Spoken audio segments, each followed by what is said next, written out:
Ahoi, liebe Kreuzfahrtfreunde und herzlich willkommen zu unserer Mittelmeerkreuzfahrt auf der Mein Schiff 6. Los ging's für uns in Malta und nach einem entspannten Seetag konnten wir uns dann in aller Ruhe Chania im Nordwesten von Kreta ansehen. Wenn ihr das Video noch nicht gesehen habt, schaut es euch gerne mal an. Den Link dafür blenden wir euch hier rechts oben in den Bildschirm ein. Wieder zurück an Bord hatten wir erstmal richtig Hunger. Aber das ist zum Glück an Bord der TUI-Schiffe ja überhaupt kein Problem. Nach dem Abendessen ging es dann auf direktem Weg ins Bordtheater. Denn die Shows auf der Mein Schiff 6 wollten wir uns auf gar keinen Fall entgehen lassen. Lisa und Jenny daddelten danach noch ein bisschen auf der Playstation rum und am nächsten Morgen waren wir auch schon im Hafen von Rhodos-Stadt. Die Balkone waren schon für eine Grundreinigung vorbereitet, als wir uns auf den Weg zum Frühstück machten. Und ein gutes Frühstück war wichtig, denn wir hatten hier auf Rhodos jede Menge vor. Einen Landausflug hatten wir hier nicht gebucht, denn wir hätten für 4 Personen locker mal fast 280 € für einen 3-stündigen Rundgang durch Rhodos-Stadt bezahlt. Und das war uns einfach viel zu teuer. Es ist auch überhaupt kein Problem, in direkter Hafennähe hier einen Leihwagen zu bekommen. Aber den brauchten wir an diesem Tag auch nicht, denn wir wollten uns in aller Ruhe Rhodos-Stadt ansehen. Und das sollte man auch machen, wenn man zum allerersten Mal auf dieser wunderschönen griechischen Insel ist. Selbst einen Stadtplan braucht man heutzutage dafür nicht mehr. Denn man kann sich hier ganz problemlos von Google Maps durch die Straßen navigieren lassen. Griechenland gehört zur EU und deshalb fallen dafür auch keine zusätzlichen Kosten wie zum Beispiel Roaminggebühren an. Man kann sein Handy hier ganz genau so nutzen, als wäre man gerade in Deutschland unterwegs. Lisa und Jenny hatten im Schulunterricht jede Menge über den Koloss von Rhodos gehört. Und das wollten sie sich jetzt natürlich mal ansehen. Also machten wir uns auf den Weg an die Stelle, an der dieses Weltwunder einmal gestanden haben soll. Wäre ja vielleicht mal eine gute Geschäftsidee, wenn man sich hier mit virtuellen Brillen in einer Augmented Reality hinstellen würde, die vermieten würde, sodass die Menschen tatsächlich dann mal einen räumlichen Eindruck vom Koloss von Rhodos bekommen. Wenn ihr im Rahmen einer Kreuzfahrt zum allerersten Mal nach Rhodos kommt, solltet ihr unbedingt einmal komplett um den gesamten Hafenbereich herumgehen. Ihr bekommt dabei nämlich zahlreiche, sehr schöne Gebäude zu sehen, die aus den unterschiedlichsten Epochen der bewegten Geschichte dieser Insel stammen. Seht euch das dann wirklich mal in aller Ruhe an. Die Strände hier in Rhodos-Stadt sind dann nicht das, was wir als Traumstrände bezeichnen würden. Also für einen reinen Badeurlaub würden wir hier kein Hotel buchen. Wenn euch unser Video gefällt, wäre es ganz toll, wenn ihr uns dafür dann auch einen Daumen hoch dalassen würdet. Und wenn ihr mehr Videos nicht nur von Kreuzfahrten, Kreuzfahrtschiffen und Landausflügen, sondern aus aller Welt sehen wollt, dann abonniert doch am besten unseren Kanal. Wir hatten an Bord keinen Internetzugang gebucht und so nutzten Lisa und Jenny dann jedes kleine Päuschen dafür, die bislang gemachten Fotos auf ihre Social-Media-Accounts hochzuladen.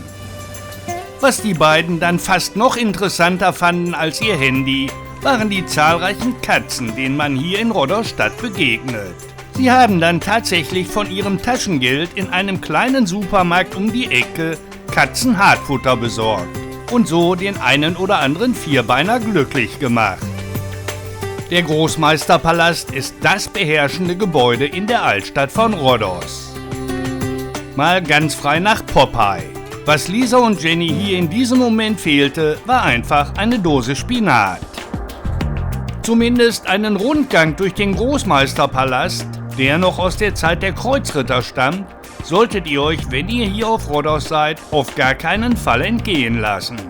Zu Zeiten der osmanischen Besetzung dieser Insel verfiel die Bausubstanz des Großmeisterpalastes zusehends. Erst nach der italienischen Besetzung dieser Insel im Jahr 1912 begann man dann damit, den Großmeisterpalast wieder zu restaurieren. Wie macht ihr das mit euren Landausflügen? Bucht ihr lieber direkt bei der Reederei oder an Bord? Oder macht ihr das Ganze auf eigene Faust? Und welche Erfahrungen habt ihr damit gesammelt? Und vielleicht kennt ihr ja auch den einen oder anderen Trick, der unsere Zuschauer ganz besonders interessieren würde. Schreibt uns das doch einfach mal in die Kommentarzeile. Auch auf Rhodos gibt es mittlerweile jede Menge Touristenfallen. Wenn ihr hier schon unbedingt etwas einkaufen wollt, solltet ihr stark auf den Preis achten. Was ihr auf alle Fälle nicht machen solltet, ihr solltet euch nicht einfach in ein Restaurant setzen, etwas zu essen bestellen und noch ein paar Getränke, wie zum Beispiel Bier, ohne euch vorher die Preisliste angesehen zu haben. Es kann euch locker mal passieren, dass man euch für das Bier 10 bis 12 Euro in Rechnung stellt. Es gibt auch durchaus einige schwarze Schafe, bei denen man auf der Speisekarte keine Preise entdecken kann. Fragt extra danach, denn sonst könntet ihr wirklich eine durchaus sehr unangenehme Überraschung erleben. Für einen Besuch der Altstadt von Rhodos solltet ihr dann schon mindestens 5 Stunden einplanen. Und wenn ihr euch dann auch noch das Museum im Großmeisterpalast ansehen wollt, kommen locker nochmal 1,5 Stunden dazu.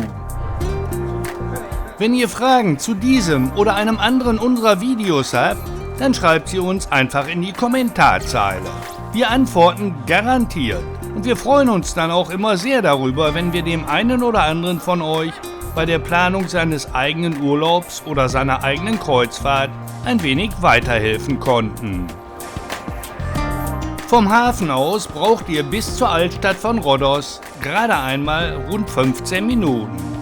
Einen Bus oder gar ein Taxi braucht ihr dafür garantiert nicht.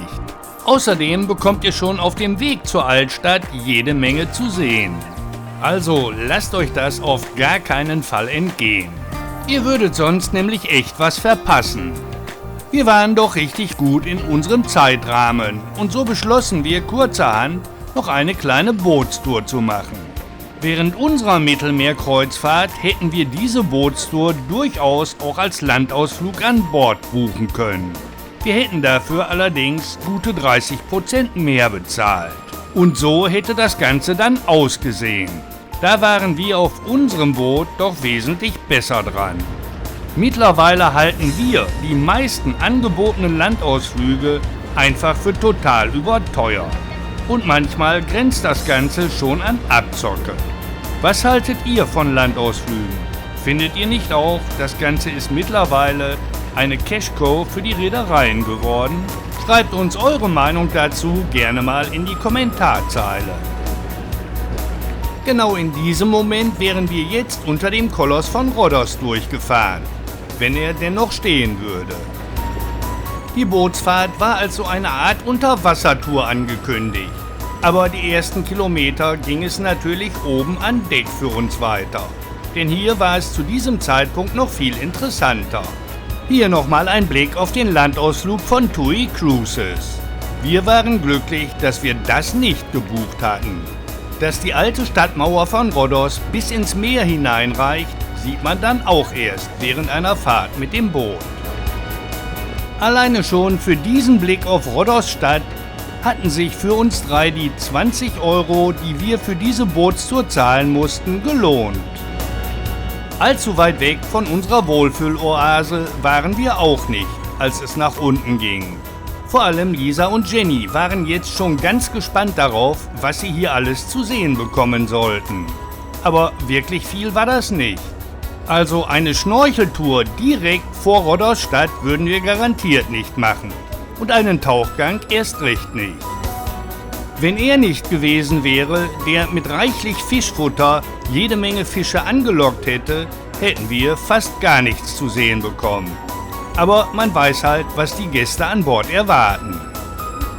Diese Tour können wir wirklich nur dann empfehlen, wenn man mit kleineren Kindern unterwegs ist. Die hätten hier garantiert jede Menge Spaß.